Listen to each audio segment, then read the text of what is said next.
Hello माँ, मैं राजू बोल रहा हूँ। कैसी हो माँ? मैं ठीक हूँ बेटे। ये बताओ तुम और बहू दोनों कैसे हो? हम दोनों ठीक है माँ। आपकी बहुत याद आती है। अच्छा सुनो माँ, मैं अगले महीने इंडिया आ रहा हूँ तुम्हें लेने। क्या?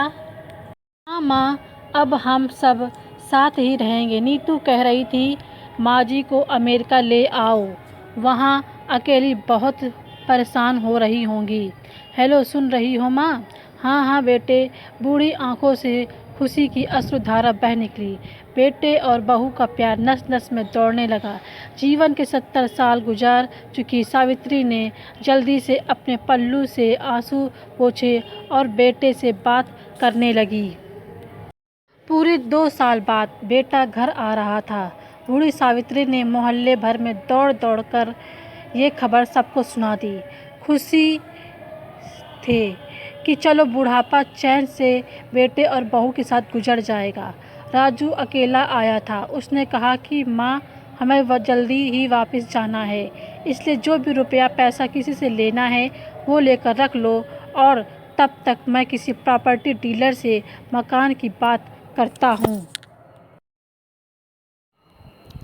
मकान? माँ ने पूछा। हाँ माँ, अब ये मकान बेचना पड़ेगा, वरना कौन इसकी देखभाल करेगा?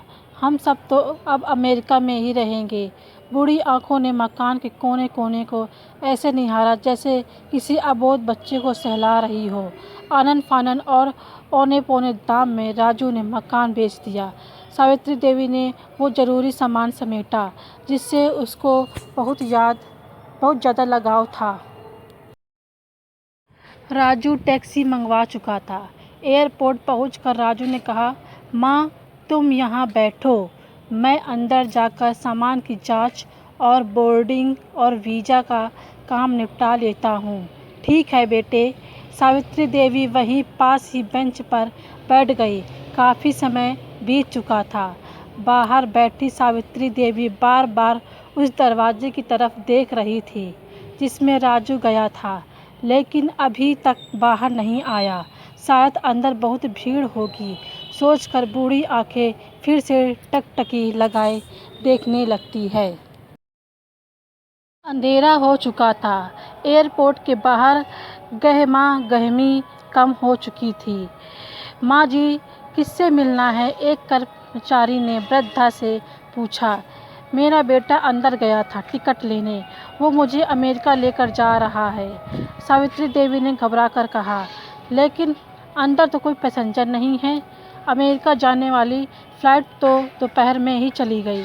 क्या नाम था आपके बेटे का? कर्मचारी ने सवाल किया। राजू। सावित्री के चेहरे पे चिंता की लकीरें उभर आई। कर्मचारी अंदर गया और कुछ देर बाद बाहर आकर बोला, माँ जी, आपका बेटा राजू तो अमेरिका जाने वाली फ़्लाइट से कब का जा चुका है। क्या? वृद्धा की आंखों से आंसू का सैलाब फूट पड़ा। बूढ़ी माँ का रोम रोम काँप उठा। किसी तरह वापस घर पहुँची, जो अब बिक चुका था। रात में घर के बाहर चबूतरे पर ही सो गई। सुबह हुई तो दयालु मकान मालिक ने एक कमरा रहने को दे दिया। पति की पेंशन से घर का किराया और खाने का काम चलने लगा। समय गुजरने लगा।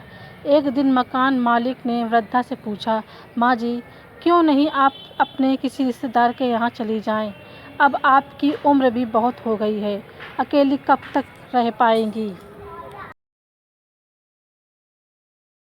हाँ, चली तो जाऊं, लेकिन कल को मेरा बेटा आया तो यहाँ फिर कौन उसका ख्याल रखेगा? आँख से आंसू आने लग गए। दोस्तों, पढ़े अनाथालय, दिल को छू लेने वाली एक कहानी। विनती, माँ बाप का दिल कभी मत दुखाना। अच्छा, माँ तो माँ होती है।